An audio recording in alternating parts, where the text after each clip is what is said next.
ओम शांति।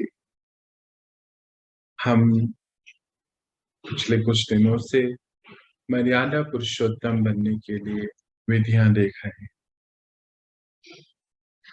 एक एक विधि, एक एक मर्यादा हमारी स्थिति को उत्तम स्थिति बनाने के लिए। चलिए देखते हैं आज ही क्या मर्यादा बाबा बता रहे हैं।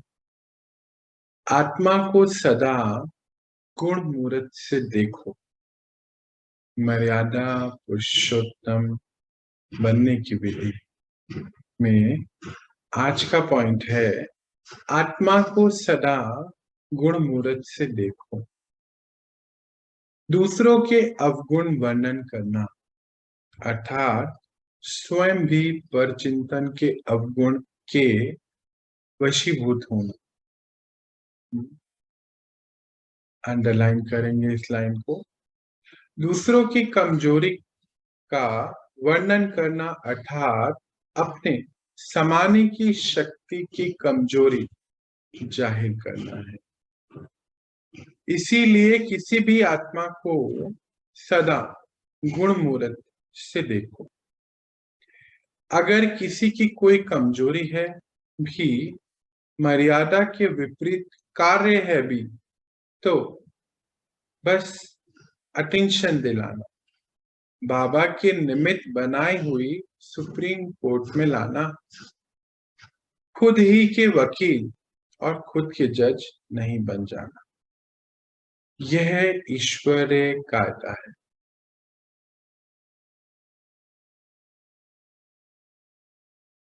हम एक एक मर्यादा जो देख रहे हैं वो हमारी स्थिति को ऊंची स्थिति बनाने के लिए। बाबा अक्सर हमें कहते, बच्चे आप पवित्र आत्मा हैं और एक एक कर्म इंद्रियां पवित्र है। तभी तो हम सुनते हैं ना, नयन कमल मुख कमल। देवी देवताओं को ऐसे ही बताया जाता। तो नयनों से परमात्मा की दृष्टि में आत्मा सबको दे रही है। आज से हम अपनी सोच को थोड़ा उठाएंगे कि मुझसे, मेरे द्वारा बाबा प्रेम भरी दृष्टि सबको दे रहा। मेरे नयन निमित्त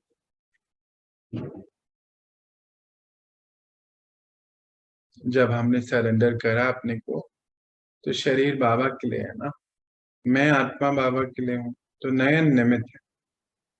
तो नयन ऐसा वैसा कुछ देखे ही नहीं। बाबा के मेरा मुख जो है बाबा के दिए गए ज्ञान महावाक्य पढ़ के मुझको सुना रहा है। मुझ आत्मा को कान सुन रहे हैं, मैं सुन रहा हूँ, मैं आत्मा सुन रही ग्रहण कर रही हूँ उससे। तो मुख जो है किसी के भी अवगुण का वर्णन। आज इसका चार्ट चेक करें। बाबा क्या कहते कि अगर वर्णन करते हैं तो अपनी ही कमजोरी बता रहे हैं। और कमजोरी क्या है कि हम उसको समा नहीं सकते, हम उस आत्मा को संग लेके चल नहीं सकते। अपनी ही कमजोरी। और फिर बाबा क्या कहते हैं कि अभी आप बच्चे ब्राह्मण बन रहे हैं, ब्राह्मण अर्थात अपनी स्थिति को उठा रहे हैं, वाइब्रेशन बढ़ा रहे हैं, और फिर कल के देवी देवता बने। देवी परिवार में आपका जन्म हो चुका है। परमात्मा का परिवार देवी देवताओं। तो किसी का भी वर्णन इस रीति ना करें। बाबा कहते सभी के गुण ढूंढे, गुणों को देखिए, सभी के अंदर विशेषताएं हैं। वो होता क्या है कि हम सभी छोटी छोटी बातों में अटक जाते, जबकि व्यवहार हमारा सभी से बहुत अच्छा होता है, उनका भी हमसे बहुत अच्छा होता, पर एक दो चीजें जो है कहीं खिटपिट करती, तो उसी में जो है बुद्धि भटकती रहती है। तो बाबा ने कहा कि फिर तुम्हारे मुक्ता में चले गए ना, एक लाइन जो पहले वाली है, दूसरों का अवगुण देख के पर चिंतन में चले। पर चिंतन में चले गए तो इसका अर्थ क्या हुआ? आत्मचिंतन खत्म हो गया। पर चिंतन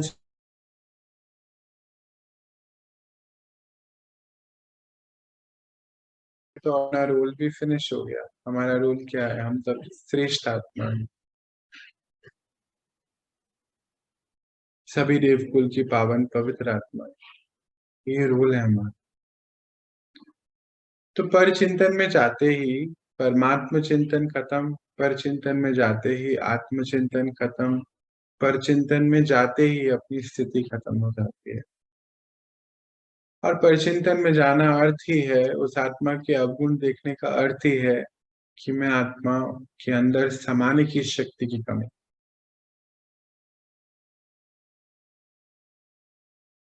और फिर अनेक प्रकार की जजमेंट भी देते हैं। बाबा कहते हैं खुद ही के वकील और खुद ही के जज बन जाते हैं। तो खुद के वकील बनना मतलब अपने आप को सेव करना,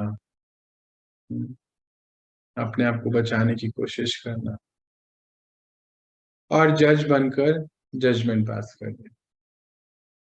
दोनों ही बातें सही नहीं। ना तो किसी के लिए जजमेंट दें, बता सकते हैं, अटेंशन दिला सकते हैं, वो तो रोल है। अगर रोल में है उसमें तो भी कि जरूर बताएं, बस उतना ही। जरूर अटेंशन खिंचवानी है।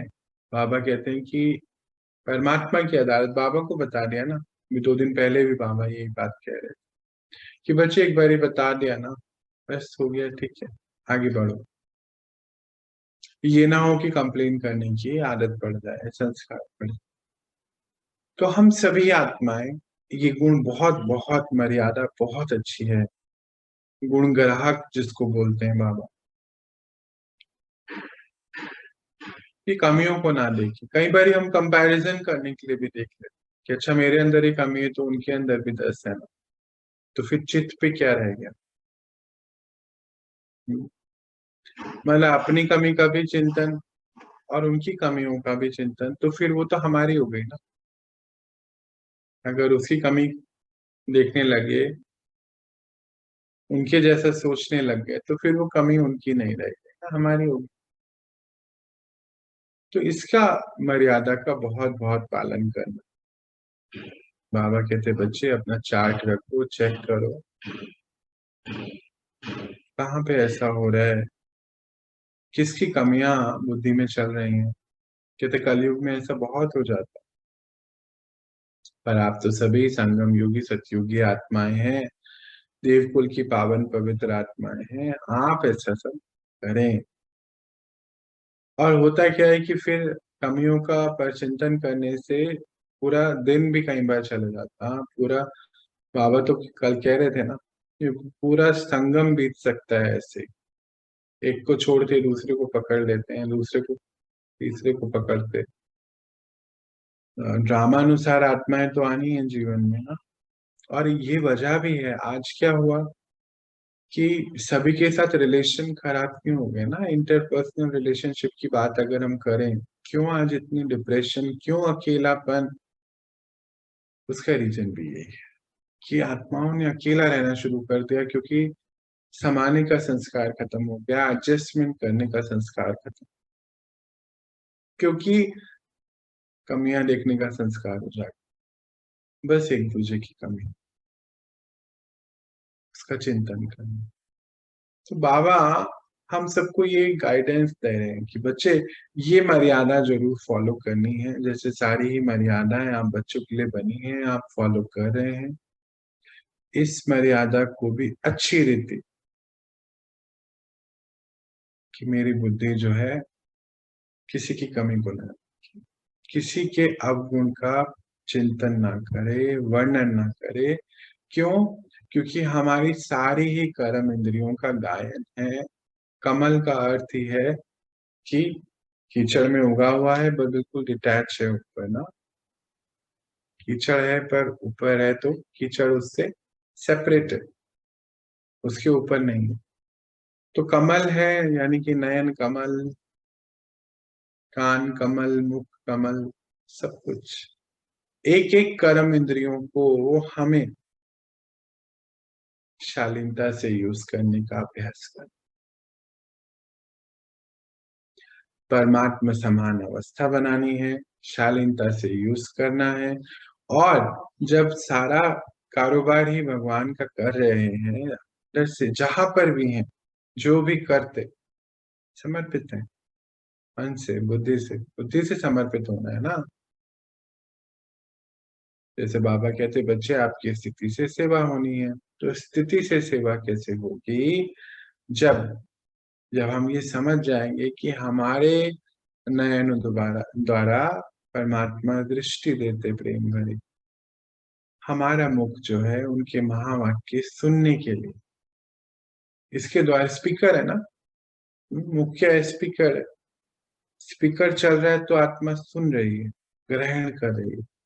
इसलिए तो बाबा कहते हैं कि बच्चे पढ़ाई अच्छी रीति पढ़ो, खूब पढ़ाई करो, ताकि आत्मा को हम पढ़ा रहे हैं ना। जैसे भोजन की एक कितनी अच्छी मर्यादा थी कि आत्मा शरीर को भोजन खिला रही है।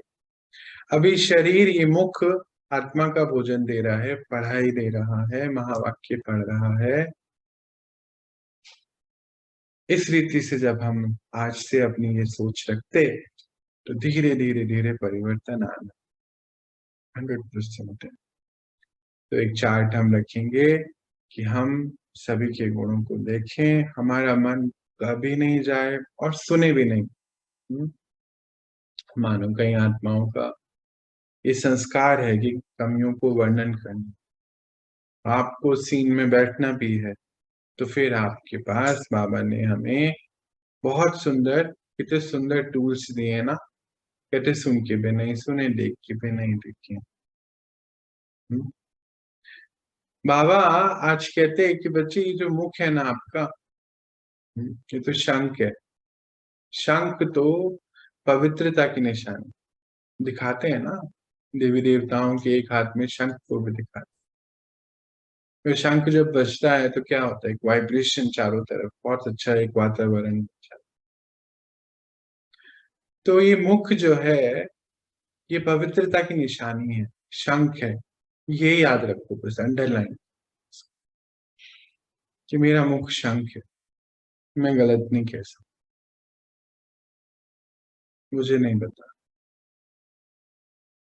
मुझे नहीं देखना ना बोलना। अटेंशन खिंचा दिया एक बार, बाबा बैठा है ना, बाबा हर बार बता ही रहा है। तो जितना ज्यादा इस स्थिति में हम आते जाएंगे, तो फिर देवी देवताओं का चलन बनाना है। बहुत आत्माएं कहती है कि हमें तो भगवान का प्यार डायरेक्ट नहीं मिलता है,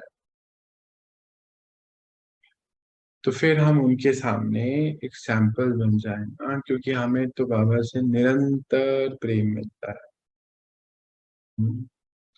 और हमारे द्वारा उनको बाबा टच करे, प्रेम दे, ये हमारा जो है प्रत्यक्षता, परमात्मा की प्रत्यक्षता के लिए एम होना चाहिए। एम है भी, है ना। बाबा कहते हैं ना, बच्चे एक दिन तो अब लास्ट के समय जो है, बाबा कौन है सभी को समझ आ जाएगा, भगवान कौन। तो कैसे आएगा? जब घर घर में हम आज ही कितने भाई बहने तैयार हो रहे हैं। आप निमित्त हैं, मैं निमित्त, मैं आत्मा निमित्त हूँ भगवान को प्रत्यक्ष कर। मैं देवकुल की पावन पवित्र, ये हमारा सम्मान होना चाहिए। मेरी जिम्मेदारी मुझे करना है, कोई करे या नहीं। जी। तभी तो देखो ड्रामा ऐसा बना हुआ है ना, इस समय बाबा के कितने अनेक अनेक बच्चे बनते जा रहे हैं ऑनलाइन के माध्यम से। फिर उसमें जो अपना विकारों को खत्म करके अपनी आत्मिक स्थिति का विकास कर रहा है, वो तो इंस्ट्रूमेंट बनता जा रहा है बाबा। तो कितने इंस्ट्रूमेंट तैयार हो रहे हैं ना। सतयुग, त्रेता युग, टोटल पॉपुलेशन 33 करोड़। 33 करोड़ तो बाबा तैयार करेगा ना। अब हमारा विकास किस हिसाब से होना है कि हमें जो है सतयुग में कब आना है, तो मैं आत्मा पवित्रता के बल से चमक रही हूँ, है ना।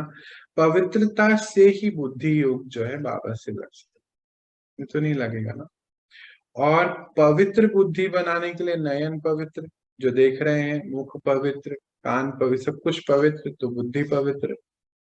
बुद्धि पवित्र होगी तो दिन भर जो है बाबा का ये जो हम वरदान, बाबा की कही बातें, महावाक्य, दिन भर जो है अटेंशन में, बुद्धि का काम। आज सुबह भी बाबा कह रहे थे कि बच्चे, बुद्धिवानों का काम अपनी स्थिति को ऊंची रखना। तो फिर हमेशा बुद्धि को स्वच्छ रखने के लिए हमें सभी के गुणों का वर्णन करना, गुणों को देखना कि हमारा कारोबार है, ना तो जज बनना है, ना वकील बनना है। बाबा बैठे ना, कहते हैं आपका मर्यादा में नहीं, कह दिया ना, एक बार ही बता दिया बस। आज हम इतना ही देखेंगे और एक बार फिर से हम पॉइंट को रिवाइज करते हैं। दूसरों का पॉइंट है, आत्मा को सदा गुण मूरत से देख, सभी को, सभी देवकुल की पावन पवित्र आत्मा है, इस स्थिति से देख। दूसरों का अवगुण वर्णन करना अर्थात स्वयं भी पर चिंतन के अवगुण के वशीभूत होना है। अंडरलाइन करेंगे इस बात को। दूसरे की कमजोरी वर्णन करना अर्थात अपने समाने की शक्ति की कमजोरी जाहिर करना। इसीलिए किसी भी आत्मा को सदा गुण मूरत से देख।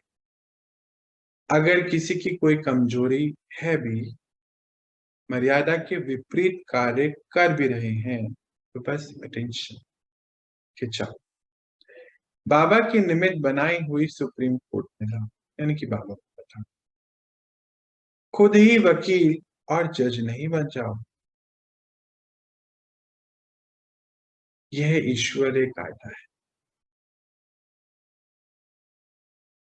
इसको हम ध्यान दें, अपना चार्ट रखें, प्रैक्टिस से हम उसको अचीव कर सकते। सभी को ओम शांति।